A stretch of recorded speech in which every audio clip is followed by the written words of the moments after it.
What we've done is we've published a bill which creates a power to provide for the licensing of LNG bunkering operators. And this is part of a series of framework of measures that will need to be in place.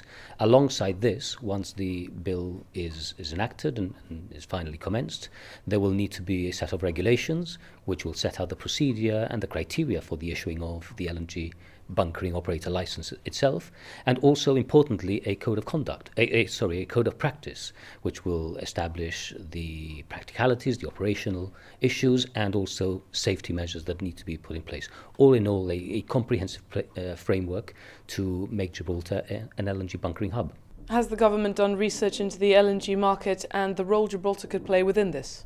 There are over 100 vessels at the moment which are ongoing, ocean-going vessels powered by LNG, well over 100 on order.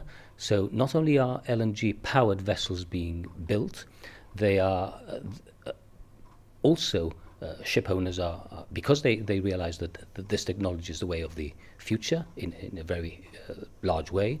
They are now interested in retrofitting or converting existing vessels, and Gibraltar is at the forefront of that as well. It's important to recognize that GibDock has already been awarded the contract to retrofit two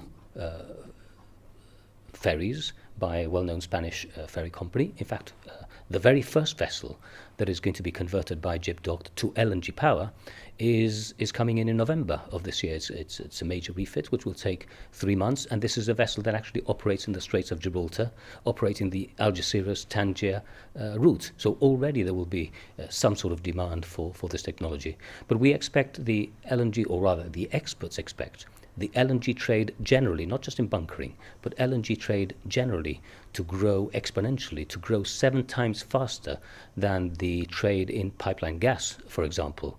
And therefore this is something that the shipping world is very much alive to.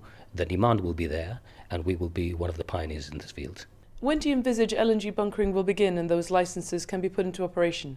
Well, that will depend on demand and obviously the supply being there. What we're doing is the framework. I would very much hope that by the time the framework is in place, Gibraltar will be ready, and as soon as that demand is there, then I would very much expect that the supply is there. Originally we had thought that this would really take off in 2020, but I think things are moving so quickly, especially with now the work that has been done by GibDock. So I would hope that by 2019 we will be in a position to supply LNG bunkers from Gibraltar. Has this process been expedited due to the works at GibDock? Not necessarily expedited. It's actually happened almost by accident and in parallel.